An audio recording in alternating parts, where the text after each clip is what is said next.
Welcome, everyone. My name is Kai, and I love to explore life through solo travel, camping, and hiking and overall well being.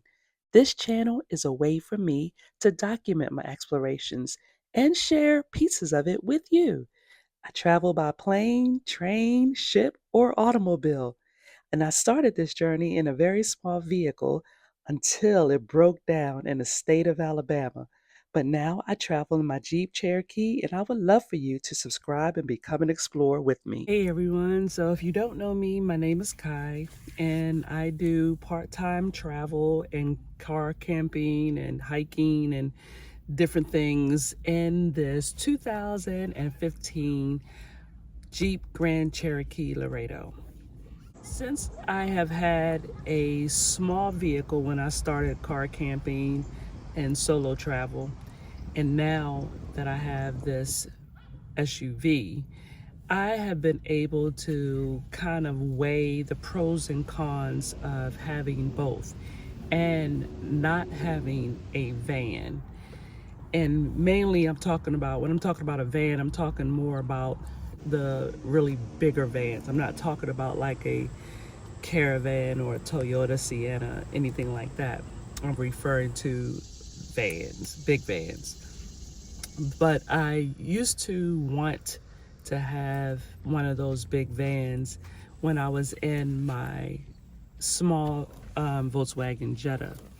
But now, today, I have decided that I don't want to ever get to a place where I'm upgrading to a big van. And even though they can be more comfortable because you can stand up in them, I'm not having, I'm not going to be doing any trips where I'm going to be in the van for a very long time. So my whole purpose is to get from point A to point B and camp or hike and then get back in my vehicle. So I don't necessarily need a vehicle to stand up in. That's not something that I need. So I'm going to tell you some of the pros and cons that I have found with having a small car versus an SUV versus a van, a big van. Number one, I don't want people to know that I am camping or have a whole lot of things in my vehicle. And the reason that I want to be undetectable, van life has gotten so popular now. Some people are having issues with those who do van life. And so I don't want any vehicle that I'm in to be a target for people who are tripping about people who do van life or car camping or living in their vehicle or anything like that. Number two reason that I prefer an SUV or a car over a van is because if there is a place where I'm trying to drive through, there is a hermit, and for a lot of places, if you had a big van, you can't go through the drive-through. And so I don't have any height restrictions on this SUV, and there were no height restrictions on my car. So not only would I not have to worry about going through a drive-through, I also wouldn't have to worry about that if I was going in a parking garage where the clearance is lower and a van would not be able to go in there. So the other thing that I really like, and this is to me better than having a car, and it's better for me to have an SUV, especially a 4x4. And that's when I want to go to places where I need a clearance under my vehicle to go on rough roads. And I had in my car, I remember I was going to a place where I was going down a hiking trail, and the car had to go down a very dirt road, and it was an awful road. It was just awful. And the bottom of my car at that time was just almost getting tore up because of the rough terrain. But I don't have that issue now having this SUV because the clearance is a lot higher.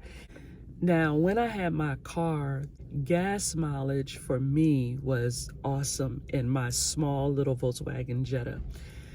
But the cost of gas in this Jeep Grand Cherokee Laredo is very expensive, and it uses more gas than my small little car.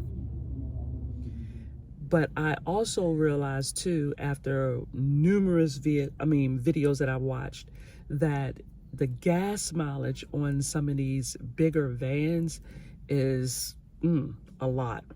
And so I'm glad that I do have an SUV over those vans, because this does get good gas mileage in the city and on the highway.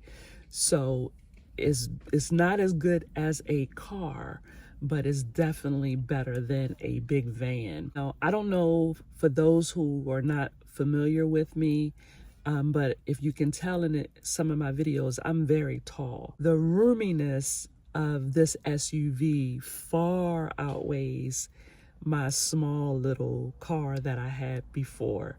And so that's a plus. So for me, getting in and out of this vehicle is a lot easier. When I crawl in the back to sleep, it's easier. I got more room. And the fact that my seats go all the way down, all of my seats go all the way down.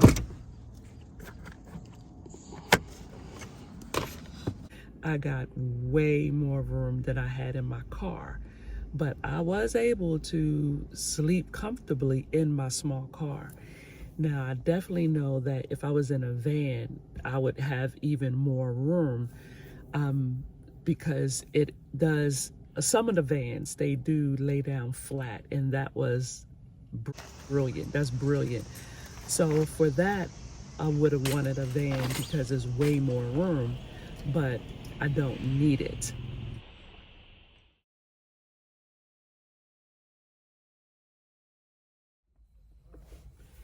After I injured my back, it also made me think about what would happen if I happened to be somewhere out of town by myself and my back went out.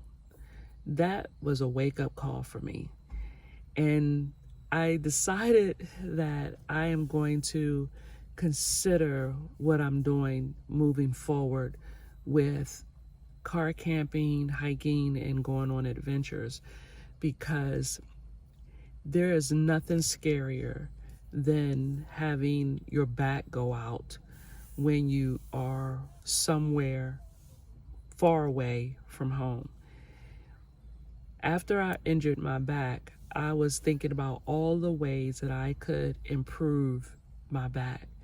And so one thing that I learned the first time that my back went out and I was down for weeks, and that was from hiking. I went hiking with my daughter and son-in-law and grandson, and the hike wasn't bad. It wasn't a bad hike, but it was a lot of going down and jumping down like rocks, stuff like that. And I had no idea what the outcome was going to be. But when I got back the next day, I could not walk. I could not get out of bed. I couldn't get up and go to the bathroom by myself.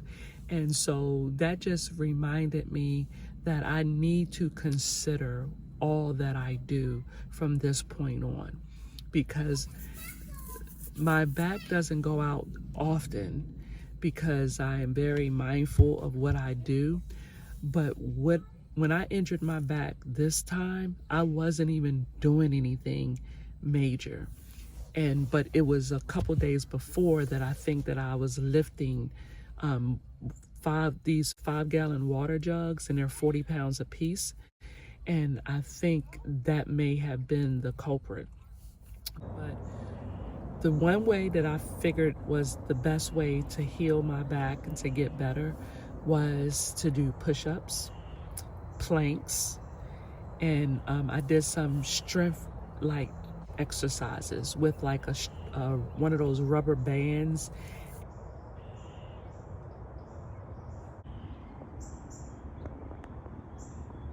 And I was doing that, and each day that I did that, I got stronger, because strengthening my core is the way that my back was able to heal.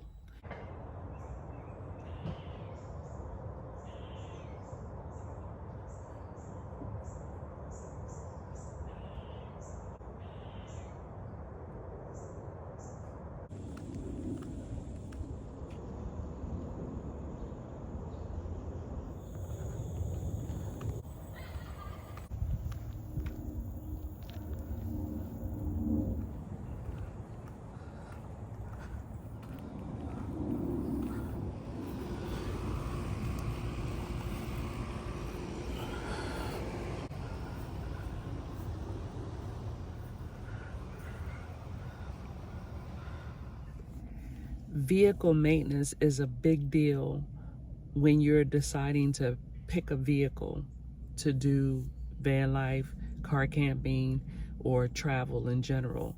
Because for my car, that car was going to cost me so many dollars. It was going to cost me so much money to get fixed, which is the reason why I decided that I wasn't going to spend the money to get it fixed. Instead, I was just going to get this SUV. So that in itself needs to be considered. The maintenance of the vehicle that you're getting should be the first thing that you think about, because all vehicles break down. All vehicles need repair. All vehicles need maintenance.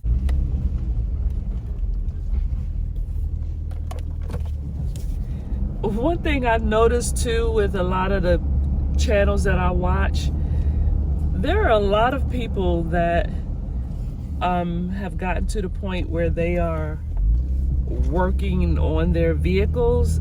And I admire somebody that could work on their vehicles. And I know that in this day and age, you might want to, especially if you're somebody that lives in your vehicle, knowing how to change your tire, knowing how to change your oil, knowing how to put a new battery in or something small. Those things, that type of skill comes in very handy. But my thing is, I don't want to do none of that. Don't want to do any of that. All I want to do is drive the vehicle, maybe wash the vehicle from time to time if I can't get my son-in-law to do it. But that's basically all I want to do. I want to drive it from point A to point B, C, D, E, and F.